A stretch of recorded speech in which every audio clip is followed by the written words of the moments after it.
Hi hello నమస్తే అండి. నేను మీ లక్ష్మీ చౌదరిని. వెల్కమ్ టు మిస్టీ మధురములో తెలుగు ఆడియో స్టోరీస్. హృదయదాత్రి పార్ట్ 13తో మీ ముందుకు వచ్చాను. కథలోకి వెళ్లే ముందు వీడియోకి లైక్స్ హైప్స్ ఇవ్వడం మర్చిపోకండి. మీరు ఇచ్చే లైక్స్ హైప్స్ వల్ల కథకి ఎంతమందిలోకి రీచ్ అవుతుంది. ఇక ఆలస్యం చేయకుండా కథలోకి వెళ్ళిపోదాం. భువి కిందకి వచ్చేసరికి కిషోర్, కల్పన ఉంటారు. ఎంతసేపు అయింది వచ్చి అంటూ పలకరిస్తుంది. ఇప్పుడే ఒక 5 నిమిషాలైంది. ఇంతకీ కోతొచ్చిందంట, ఎక్కడా కనిపించడం లేదు అంటాడు కిషోర్. కోత అంటుంది భువి. సంజుని వీడు అలాగే పిలుస్తాడులే అని చెబుతారు జాను. ఓ, ఇంకా రెడీ అవుతుందనుకుంటా. మన హీరో ఎక్కడా? ఇక్కడ అని కిందకొస్తూ దేవ్ అంటాడు. దేవుని చూసి భువి కంగారుగా కిచెన్లోకి వెళుతుంది. దేవ్ కిందకి రాగానే, ఎక్కడికి ప్లాన్ వేశారు? ఎక్స్ట్రా డ్రెస్ కూడా తెచ్చుకోమన్నారు అని అడుగుతాడు కిషోర్. ఇంతకీ మన దేవ్ వాళ్ళు ఉండేది ఎక్కడో చెప్పలేదు కదా? అందమైన విశాఖపట్నంలో ఉంటారు. అరకు వెళ్దాం, నైట్ అక్కడే స్టే చేసి రేపు రిటర్న్ అవుదాం అని అంటాడు దేవ్. ఓకే, ప్రోగ్రాం బాగానే ఫిక్స్ చేశారు సార్ గారు అంటాడు కిషోర్. కల్పన, నీకు కంఫర్టబుల్నే కదా? లేదంటే ఇక్కడెక్కడన్నా ఏదన్నా ప్లాన్ చేస్తాను. పర్లేదన్నయ్య, ఏం ప్రాబ్లం లేదు. ఇప్పుడు అన్నీ సున్నితత్వం వచ్చింది, కానీ మా టైంలో పొలాలకి కడుపుతో నడుచుకొని వెళ్ళి గడ్డి మోపులు కూడా మోసేవాళ్ళం అంటారు జాను గారు.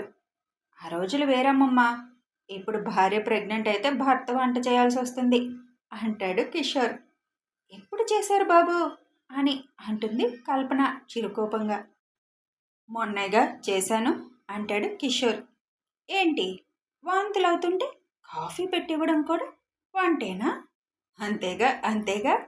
వాళ్ళిద్దరి మాటలకి అందరూ నవ్వుతారు. డైనింగ్ టేబుల్ సర్దుతున్న భువిని చూస్తూ కూర్చుంటాడు దేవ్. రెండన్నయ్య, టిఫిన్ చేద్దురు అని పిలుస్తూ తలెత్తేసరికి దేవ్ తననే చూస్తూ ఉండడం చూసి చప్పున కళ్ళు దించేస్తుంది భువి. దేవ్ అది చూసి నవ్వుకొని, పదరా తిందామని డైనింగ్ టేబుల్ వైపు కదులుతాడు. కోతిని రానివ్వు, ఎంతసేపు రెడీ అవుతుంది? ఏమన్నా పెళ్ళికి వెళుతున్నా అనుకుంటుందేమో అంటాడు కిషోర్. అవును చింపాంజీ, నీ పెళ్ళి మళ్ళీ చేద్దామని అనుకుంటున్నా, అందుకే రెడీ అయ్యాను అంటుంది అప్పుడే బయటకు వచ్చిన సంజు. హే కోతి, ఫారిన్ వెళ్ళి కొంచెం బొద్దుగా అయ్యావు అంటాడు. నీ చూపు పడిందిగా, ఇంక మళ్ళీ బక్కగా అయిపోతాను. నా చూపు పడితే అయిపో, మీ నాన్న స్ట్రిక్ట్ రూల్స్కి అయిపోతావు. అంత లేదులే, ఫ్రెండ్స్ ఇద్దరు నాకు చెప్పకుండానే పెళ్లి చేసుకున్నారుగా అని అడుగుతుంది చిరుకోపంగా. నువ్వు ఇక్కడ లేవుగా అంటాడు కిషి. అయినా నన్ను వదిలేసి తనని చేసుకున్నావేంటి చింపాంజీ? నిన్ను భరించడం నా వల్ల కాదులేమ్మా. ఏదో నాకు తగ్గ జోడి నాకు దొరికింది, ప్రశాంతంగా ఉన్నాను అంటాడు కిషోర్. అవును, నేనైతే నువ్వు వేసే వేషాలకి కాళ్ళు విరగ్గొడతా, అందుకే అమాయకురాలిని చేసుకున్నావు. కల్పనకి పొలమారుతుంది ఆ మాటకి. భువి గట్టిగా నవ్వుతుంది కల్పనని చూసి. దేవ్ భువి నవ్వుతుంటే చూస్తూ ఉంటాడు. ఎందుకొదినా అంత గట్టిగా నవ్వావు అంటుంది సంజు. భువి సంజు వైపు చూస్తూ, కల్పన అమాయకురాలు అని అంటే నవ్వొచ్చింది. అంటే మన బ్యాచేనా అంటుంది సంజు. హా, చాలా కోతి తను కూడా అంటుంది భువి. హాయ్ అక్క, మనిద్దరం కలిసి ఈ చింపాంజీ పని పట్టాలి అని హైఫై ఇస్తుంది సంజు. కల్పన కూడా డన్ అని అంటుంది. నీకు నేను మొగుడిని, ఆ కోతితో కలిసి నన్ను ఆడుకోవడానికి రెడీ అయ్యావా అడుగుతాడు కిషోర్. కల్పన నవ్వుతూ, ఇందాకేదో వంట అన్నారు కదా అంటుంది. అమ్మని, అక్కడ విషయం కోసం ఈ కోతితో చేయగలిపావా? అంతేగా అంతేగా. పర్వాలేదులే అన్నయ్య, నేను నీ పార్టీనే అంటుంది భువి. చాలరా, నువ్వొక్కదాని ఉంటే వీళ్ళని ఆడుకోవచ్చు అంటాడు. అబ్బో, అంతుందా అక్కడ? ఒట్టి భయస్తురాలు అంటాడు దేవ్. ఎవరు? భువి భయస్తురాలా అని కల్పన ఆశ్చర్యంగా అడుగుతుంది. కాదా? అస్సలు కాదు, అది నాకంటే పెద్ద కోతి అంటుంది కల్పన. నిజమా? అన్నయ్య, అది ప్రపంచంలో భయపడేది రెండిటికి. ఏంటవి? చెప్పొద్దు అని భువి కల్పన నోరు మూస్తుంది. ధాత్రి అంటాడు దేవ్. టైం అవుతుంది, మనం బయటికి వెళ్ళాలి కదా, తొందరగా తినండి అంటుంది భువి. ముందు నువ్వు కూర్చొని తిను, నేను తర్వాత తింటాను, మీరు తినండి అంటుంది. దేవ్ భువి చెయ్యి పట్టుకొని లాగుతాడు. వచ్చి దేవ్ ఒళ్ళో పడుతుంది భువి పాప. దేవ్ తన నడుం చుట్టూ చేయి వేసి పట్టుకొని, ఇప్పుడు చెప్పు కల్పన, దేనికి తను భయపడేది అని అంటాడు దేవ్. భువికి అక్కడ పెద్దవాళ్ళందరూ ఉన్నారు. అలా దేవ్ వల్ల కూర్చోవడం సిగ్గుగా అనిపిస్తుంటే దేవ్ తన నడుం చుట్టూ వేసిన చేయికి ఉక్కిరి బిక్కిరి అయిపోతుంది. దేవ్ గారు, నేను చైర్లో కూర్చుంటాను, వదలండి అని అంటుంది. అప్పుడు దేవ్ తను ఏం చేశాడో చూసుకొని టక్కున వదిలేసి నుదురు వేలితో రుద్దుకుంటాడు. అది చూసి అందరూ చిన్నగా నవ్వుకుంటారు. ఇప్పుడు చెప్పు కల్పనక్క, దేనికి భయపడుతుంది వదిన అని అడుగుతుంది సంజు. బల్లికి, ఇంకా దేవన్నయ్యకి అని చెబుతుంది కల్పన. భువి మనసులోనే చెప్పేసింది దొంగ మొహం, ఇంకా ఆయన నన్ను ఆడుకుంటారు అనుకుంటుంది. బల్లి కంటే ఓకే, దేవన్నయ్యకి ఎందుకు భయపడ్డాం అని అంటుంది సంజు. భువి వైపు చూసిన దేవుకి తను ఇబ్బంది పడడం చూసి, ఇంకా కారులో మాట్లాడుకోవచ్చు పదండి అంటాడు. భువి లేస్తుంటే, నువ్వు తిన్ దాత్రి అంటాడు. అని ఫాస్ట్గా తింటుంది భువి. ఇప్పుడు నీ ప్లేట్లోది ఎవరు లాగేసుకోరు, నిదానంగా తిను అని అంటాడు. ఇంకా చాలు దేవు గారు అని లేచి ప్లేట్స్ తీయబోతుంటే, అవి తీయడానికి మనుషులున్నారు, వెళ్ళి హ్యాండ్ వాష్ చేసుకో అంటాడు. ప్రతి చిన్న విషయం భువి విషయంలో పట్టించుకుంటున్న దేవుని చూసి అందరికీ ఆనందంగా ఉంటుంది. జాను, ఇంక మేము స్టార్ట్ అవుతాం, ఏది అవసరం ఉన్నా ఫోన్ చేయి అని చెబుతాడు దేవ్. అలాగే దేవ్, మీరు వెళ్ళండి, మేము జాగ్రత్తగానే ఉంటాం అని అంటారు రఘు గారు. అమ్మమ్మ, ట్యాబ్లెట్స్ మర్చిపోకుండా వేసుకోండి ఇద్దరు అని చెబుతుంది భువి. మనమేమీ నెల వెళ్ళటం లేదు, ఒక్కరోజుకు వెళ్తున్నాం, ఎన్ని జాగ్రత్తలు చెప్తున్నారు అంటుంది సంజు. పెద్దవాళ్ళు వాళ్ళు, ఒక్కరోజైనా వదిలి వెళ్ళాలంటే జాగ్రత్తలు చెప్పాలి, అందులో అమ్మమ్మ ట్యాబ్లెట్స్ దగ్గర దొంగ అంటుంది భువి. నేను చూసుకుంటానులేమ్మా మీ అమ్మమ్మని, నువ్వు సరదాగా వెళ్ళిరా అంటారు రఘు గారు. ఐదుగురు కారులో స్టార్ట్ అవుతారు. దేవ్ డ్రైవింగ్ చేస్తుంటే కిషోర్ పక్కన కూర్చుంటాడు. సంజు బ్యాక్ సీట్కి వెళ్ళిపోతే మిడిల్లో ఫ్రెండ్స్ ఇద్దరు సెటిల్ అయ్యారు. మీరు జంటగా వెళ్తున్నారు, నేను సింగిల్ చింతకాయని అని అంటుంది సంజు. ఇప్పుడేమంటావు, నీకు జోడీ కావాలా ఏంటి అడుగుతాడు కిషోర్.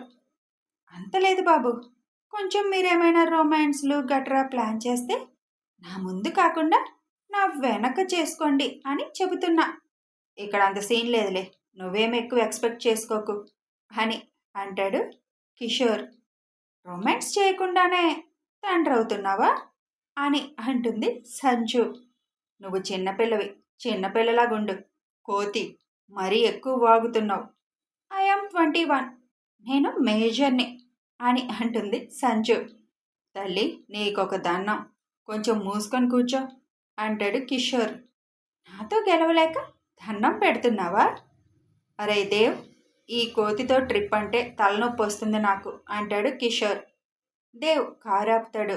ఏంట్రా, తలనొప్పి అన్నానని హాస్పిటల్ ముందు కారు ఆపావా అని అడుగుతాడు కిషోర్. అప్పటి వరకు ఫోన్ చూసుకుంటూ వీళ్ళ మాటలు వింటున్న భువి కారు ఆగగానే తల ఎత్తుతుంది. కిషోర్ హాస్పిటల్ అనగానే పక్కకి చూసిన భువి అది వాళ్ళ అమ్మ ఉన్న హాస్పిటల్ కావడంతో దేవ్ వైపు చూస్తుంది. వెళ్ళొకసారి చూసిరాపో, నీ మనసంతా అక్కడే ఉంది కదా అని అంటాడు దేవ్. థ్యాంక్ యూ దేవ్ గారు అంటూ కార్ డోర్ తెరిచి లోపలికి ఫాస్ట్గా వెళుతుంటే, స్లోగా వెళ్ళు, కానీ 10 నిమిషాల్లో మళ్ళీ ఇక్కడ ఉండాలి అంటాడు. అలాగే అని లోపలికి వెళ్తుంది. అన్నయ్య, నేను కూడా వెళ్ళి చూసొస్తాను అని అంటుంది సంజు. లేదురా, లోపలికి అలో చేయరు, ఒక్కరినే రాణిస్తారు, రేపు స్పృహ వస్తే రూమ్కి షిఫ్ట్ చేస్తారు, అప్పుడు చూద్దురు అని అంటాడు దేవ్. సరే అంటూ, అవును, భువి వదిన వాళ్ళ అమ్మని చూడాలని అనుకున్నది అని నీకెలా తెలుసు పొద్దున ఆ టాపిక్ వచ్చింది. అదా, ఇంకా వదిన మనసులో ఉన్నది నీకు తెలిసిపోతాయేమో అనుకున్నాను. భువి లోపలికి వెళ్ళి వాళ్ళ అమ్మని చూసి బయటకొస్తూ, నా మనసులో అనుకున్నది మీకెలా తెలిసింది దేవుగారు అని అనుకుంటుంది. అసలు భువి కారు ఎక్కిన దగ్గర నుండి ఒకసారి వాళ్ళ అమ్మని చూసి వెళ్తే బాగున్ను అని మనసులో అనుకుంటూ, దేవుగారిని ఒకసారి అడిగితే ఏమంటారో అని అనుకుంటూ, మళ్ళీ వద్దులే, ట్రిప్పుకి వెళ్తూ హాస్పిటల్ అంటే ఏం బాగుంటుంది, అందరూ ఉన్నారు కదా అనుకుంటూ ఫోన్లో ఉన్న వాళ్ళ అమ్మ ఫోటోలు చూస్తూ ఉంటుంది. ఇప్పుడు దేవ్ హాస్పిటల్కి తీసుకువచ్చేసరికి మీకు నా మనసులో ఏముందో కూడా తెలిసిపోతుంది దేవు గారు అని కారులో కిషోర్తో మాట్లాడుతున్న దేవుని ప్రేమగా చూస్తూ వస్తుంది. భువి చూపు తాకిందేమో. కిషోర్తో మాట్లాడుతున్న దేవ్ తల తిప్పి భువి వైపు చూస్తాడు. భువి కళ్ళల్లో ప్రేమని మొత్తం నింపుకొని తననే చూస్తూ రావడం చూసి చిన్నగా నవ్వుకుంటాడు. దేవు తన వైపు చూడగానే చూపు తిప్పేసి వచ్చి కారులో ఎక్కి కూర్చుంటుంది. దేవు కార్ స్టార్ట్ చేసి వెళ్దామా అంటాడు. అని తల ఊపుతుంది. దేవ్ కార్ ముందుకి పోనిస్తాడు. ఎలా ఉంది ఆంటీకి? నాకు ఆ మందుల వాసన పడటం లేదు, అందుకే నీతో రాలేదు అని కల్పన అంటుంది. ఓయ్, ఎందుకంత ఎక్స్ప్లెయిన్ చేస్తున్నా? నేనిప్పుడు నువ్వు రాలేదని ఏమీ అనుకోలేదు. అమ్మ బాగానే ఉంది, రేపు సాయంత్రంలోపు స్పృహలోకి వస్తుంది అని చెప్పారు అని అంటుంది భువి. అయితే ఆంటీతో నువ్వు బిజీ అయిపోతావు అన్నమాట అంటుంది కల్పన. అని నవ్వుతూ అంటుంది. అందరూ సరదాగా కబుర్లు చెప్పుకుంటూ మధ్యాహ్నానికి అరకు చేరుకుంటారు. దేవ్ ముందే అక్కడ ఒక హోటల్లో రూమ్స్ బుక్ చేయడంతో అందరూ ముందు అక్కడికి వెళ్ళి ఫ్రెష్ అయి ఆత్మారాముణ్ణి శాంతింప చేయడానికి రెస్టారెంట్కి వెళ్తారు. దేవ్ గారు, నా ఫోన్లో సిగ్నల్స్ రావడం లేదు, మీదవుతుందా అని అడుగుతుంది భువి. దేవ్ ఫోన్ అవుతుండడంతో భువికి ఫోన్ ఇస్తాడు. లాక్ అంటుంటే తన చేయి పట్టి లాక్ ఓపెన్ చేయిస్తాడు దేవ్. ఆ చర్యకి భువి షాక్ అయితే, నీకు మన పెళ్ళికి ముందే కండిషన్స్ చెప్పాను, నాకు సంబంధించిన అన్నిటి మీద నీకు హక్కు ఉంటుంది. నేను అంతా ఓపెన్గా చెప్తున్నప్పుడు సీక్రెట్స్ మెయింటైన్ చేయాల్సిన అవసరం లేదు కదా అంటాడు దేవ్. అంటూ ఇంటికి ఫోన్ చేస్తుంది. అవతల ఫోన్ ఎత్తగానే, హలో అమ్మమ్మ, లంచ్ చేశారా, ట్యాబ్లెట్స్ వేసుకున్నారా అని అడుగుతుంది. మేము అన్నీ చేస్తున్నాం, ఇప్పుడు మీరు ఎక్కడున్నారు అని అడుగుతారు జాను గారు. అరకు వచ్చేసాం, లంచ్ చేయడానికి వచ్చాం అని చెబుతుంది. సరే అయితే తినండి, మేము బాగానే ఉన్నాను అని ఫోన్ కట్ చేస్తారు జాను గారు. దేవుకి ఫోన్ ఇచ్చి అప్పటికే ఆర్డర్ చేసిన ఫుడ్ రావడంతో తినడం స్టార్ట్ చేస్తారు. ఆ రోజు శనివారం అవడంతో భువి కల్పన వెజ్ అనడంతో మిగిలిన వాళ్ళు కూడా అదే ఆర్డర్ పెడతారు. కడుపు నింపుకొని అక్కడి నుంచి చూడాల్సిన ప్లేసులు అన్నీ చూస్తారు. కల్పన ఎక్కువ స్ట్రెయిన్ అవ్వకుండా చూసుకుంటూ ఆ రోజు ఇంపార్టెంట్ ప్లేస్లన్నీ చుట్టేస్తారు. భువికి దేవుతో ఇలా టైం స్పెండ్ చేయడం చాలా ఆనందంగా అనిపిస్తుంది. తిరిగి తిరిగి అలసిపోయి హోటల్కి చేరుకుంటారు అందరూ. అందరూ ఫ్రెష్ అయి లైట్గా తినేసి ఫైర్ క్యాంప్ దగ్గర కూర్చుంటారు. సంజు ఏదన్నా గేమ్ ఆడదాం అని అంటుంది. ఏం గేమ్ ఆడదాం అని అడుగుతాడు కిషోర్. ట్రూత్ ఆర్ డేర్ ఆడదాం అంటుంది సంజు. అబ్బా, అదొద్దు సంజు, ఉన్నది 5గురం, ఇందులో ఒకరి గురించి ఒకరికి చాలా వరకు తెలుసు, ఇంకేముంటుంది అందులో మజా అని అంటుంది కల్పన. పర్లేదక్క, అదైతే మీ నుంచి కొన్ని నిజాలు రాబడతాం అంటుంది సంజు. కథ కొనసాగుతుంది. మరి ఈ అరకు ట్రిప్ వల్ల భువి దేవు మధ్యలో సాన్నిహిత్యం ఏమైనా ఏర్పడుతుందా? ఇకపోతే కథ ఇప్పుడే స్టార్ట్ అయిపోయింది, అప్పుడే జడ్జి చేయకండి క్యారెక్టర్స్ని. ఇక వీడియో నచ్చితే ఒక లైక్ చేయండి, షేర్ చేయండి, కామెంట్స్ రూపంలో మీ అభిప్రాయం తెలపండి, సబ్స్క్రైబ్ చేసుకొని సపోర్ట్ చేయండి. Thanks for watching.